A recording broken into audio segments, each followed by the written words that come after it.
Hey everybody, Bill and Deb with I Ride Tiny House Adventures. Hello there. It got a little nippy last night, didn't it? 28 degrees is more than nippy. But we weren't 28 in here. Well, I think technically it got down to 27. In the house we were nice and warm. But we were nice and warm in the house. In fact, I turned the mini split down a little Yeah. Thanks to our mini split, which is also a heat pump. Yeah. Isn't that awesome? Yes. Yeah. Anyway, what we're getting ready to do, this will be kind of a quick video. We're making preparations to hit the road. What is the date today? I ask Today that all is the the time. 13th of November. Which is Saturday. Mm-hmm. And we pull out in 8 days. We pull out on the 21st. Is that correct? Yes. Which is a week from Sunday. So we're making preparations. Some of the things we've already done, we'll go ahead and show you. We've installed D-rings so we can stretch bungee cords across in front of all of our bins that we have up here. We'll show you over here too. There's a D-ring there, D-ring there, and of course we have them at the bins on either side of the bed, and we'll stretch bungee cords. And then we've also got D-rings back there in the bathroom as well, but I'm not going to walk back there and show them how we did that. I mean, they've already seen it here, so. Same thing, Seriously. just over and over. Yeah. But I could Repeat. well, as some would put it, that would be repetition for emphasis. Well. But I don't think it's I guess necessary. it's all in what your opinion is. Yeah. But anyway, a lot of folks were wondering how we were going to secure the fridge. And I'm fixing to show you what we're going to do there. A fixin'? A fixin'. I'm a fixin'. That's the way we talk in Arkansas. Is that right? Well, I use the term a lot more than you do. But That's anyway, right. Yeah. But, of course, here's the fridge.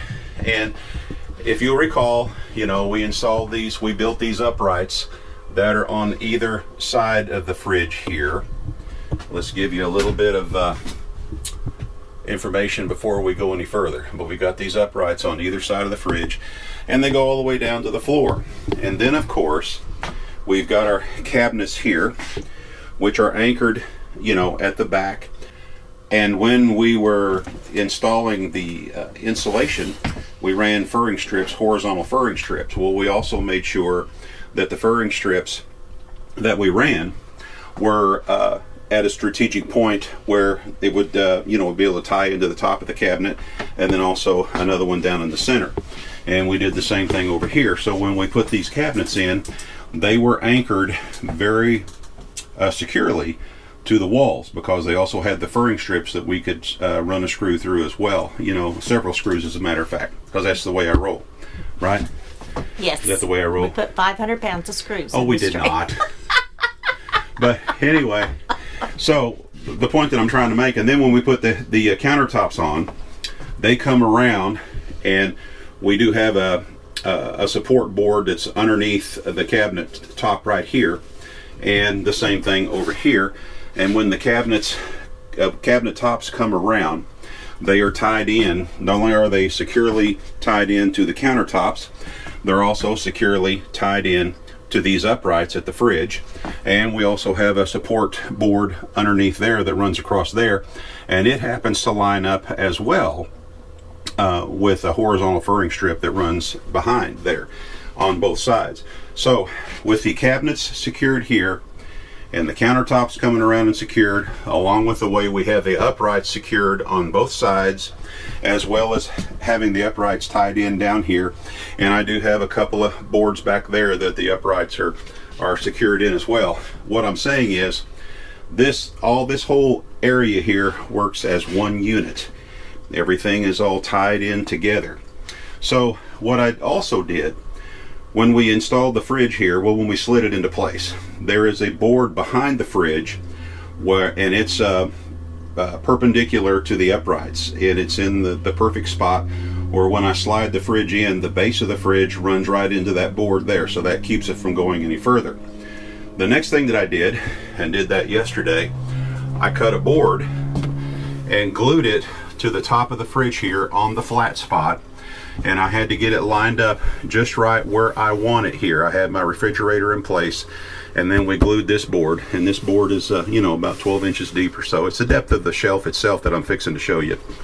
So This is securely glued, and I use Gorilla Glue construction adhesive. Have used it before. I use the premium Gorilla Glue construction adhesive, and it'll pretty much stick anything to anything. We've never been able to get it apart. Yeah, we've used it on on several different projects, and it has held up like crazy. And you know, we've glued wood to metal, all kinds of stuff. I know that George on Humble Road, he swears by a product called P&L Marine, and P&L Marine is really, really good stuff. And what's neat about that is once it is set up, you can have it submerged underwater and it'll still hold. Not planning on having but this we're not submerged. planning on having the fridge submerged. So then what I did, we'll move on here. I built this shelf, and this shelf is designed to fit perfectly on top of the fridge, and these side pieces here line up just inside the uprights on either side of the fridge. I've already pre-drilled my holes for these screws. Now these screws are 1.25 inches long. Deb was quick to point out that she did not want me to use screws that were too long and go into her fridge. Well, yeah. Well, yeah. That wouldn't be good. So, you know, we've got almost 1.5 inches of thickness, but the screws themselves are 1.25 inches long. So that should do just fine. So I've got everything all pre-marked. This shelf is built nice and strong. I don't do it any other way, and it's made all out of 3/4 inch plywood all the way, which, you know, and it's really not all that heavy even still, but when I put it together, I used a liberal amount of wood glue when I put it together, as well as shot it all together with some really with some 1 3/8 long staples with my staple gun, my air-powered staple gun. So now what we're going to do, we're going to slide it into place, right? Right. and run all the screws down and see what happens after that. All right. All right, while Deb's holding the camera there shooting this video, I'll briefly show you what I've done here. I've got this all lined up here. Now the way I have this lined up, I'm eventually going to be putting a trim piece across here like this, and that will cover all of this here. So I recessed everything 3/4 inch in from this lip right over here and over here. So this shelf is recessed in 3/4 inch. And then what I did, I had a tool that I thought would work for this, but it was still just a little bit too big.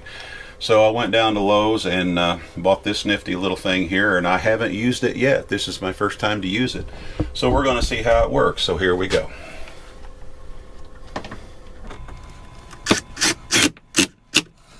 Well, that worked really good. Let's do this one.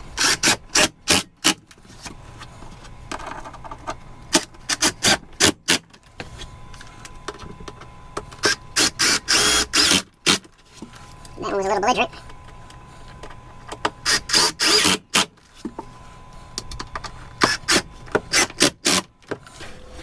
All right, so now the shelf is secured to this part here, so it's become one piece. I know that I've got everything all lined up the way I want, so now I'm going to go ahead and run the sides in.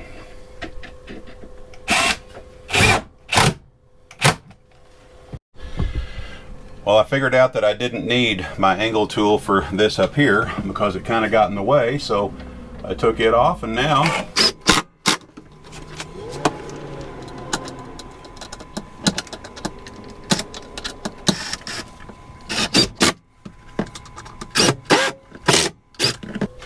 Alright, so we got it all screwed down in here. I had to pull a couple of these screws back here at the back and re-drill a fresh hole. For some reason when they went in, I think I got too aggressive and stripped the threads. So I drilled a new hole just right beside that one and ran the screw back in, and it bit really, really good, and now it's holding really, really well. And here's the neat thing about this. This thing is here. It ain't gonna go nowhere, I don't think. What do you think, dear? Nope.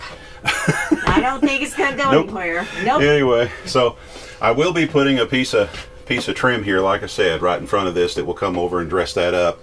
And now this board I cut just so I'd have a reference of how deep to go, but it'll kind of give you a rough idea, something like that. but probably won't be that thick. But then this piece of trim will fit in right here, and that'll give it a finished look across there. It won't be that tall. It'll have like a small lip in front of it, to keep things from sliding out. But anyway, that's how that works there. Now we're not done. We're not done. Why don't you hand me the camera there, babe? What we're also going to do, we're going to do just what we did at all these bins up here with these D-rings.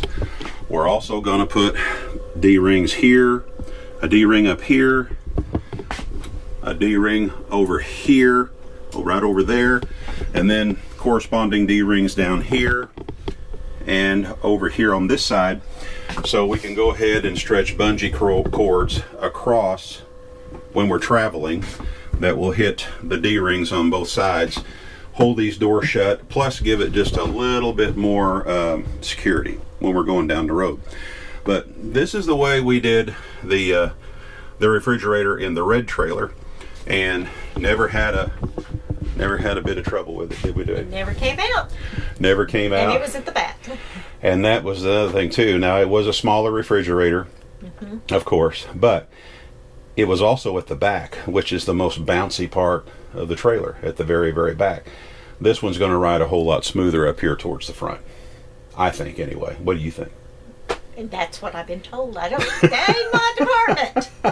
No, it'll ride a lot smoother up there. Not my department. So anyway, there are several ways that folks secure the fridge. This is just one of our ideas, and it worked well for us in the past. We towed that trailer for over 2 years. Now I just got to figure out what I'm going to store up there. Yeah, well, that's true. You got to figure out what you're going to have to store up there, and I'm sure you'll find something. I'll figure out something. Oh, I'm sure you will. I'm sure you will. No And worries. Absolutely. Yeah. I know. No worries. No worries. But there was something else I was going to say, and I forgot what it was. Oh, well, I'm sure it'll hit me later. Won't it? Probably. You think? You made me lose my train of thought. I'm sorry. That's That's the story of my life. that's becoming a more frequent event, I'm sorry. losing my train of thought. I know what I was going to say now. Are you ready? The neat thing about doing it this way, when we need to get the fridge out, all we have to do, is come back up in here and go ahead and remove those screws, and the fridge will slide right out. And if we have to start new holes to get, a fresh spot for the screws to go into, it's no big deal. It's really not going to show up there. And by the time I put the trim along here on the front, it'll go ahead and hide all that. So anyway, that's our way of doing it. Maybe some of you can use this. And we don't. On to the next project. On to the next project, because we've got a lot to do A lot to do. between now and when we leave. Anything else before we go that you can think of? Don't think so. Well, I see one thing that you did while I was doing something else. What's that? Well, you hung these shelves over here Oh, yeah, next to on you. my shelves. Next to your side of the bed, you got these shelves up over here. Yep. Yeah, pretty cool. Yep. Pretty cool. I'm a little clumsier. You can have a set like that. Yeah, but I would be banging my head on it all the time. This is true. I'm a little bigger and a little clumsier and not as dainty. And forgetful of where you're at. Where am I? Well, I do know where I am right now, and I do know that it's time to go. Okay. Because we got other things we got to do this afternoon in preparation for the trip. Yes. And we'll keep you posted on how that goes. But anyway, this is Bill and Deb with I Ride Tiny House Adventures. And as we always say, we are not camping. We're living. Y'all get out there and do some living yourself, and we'll see you again. See ya. Bye-bye now.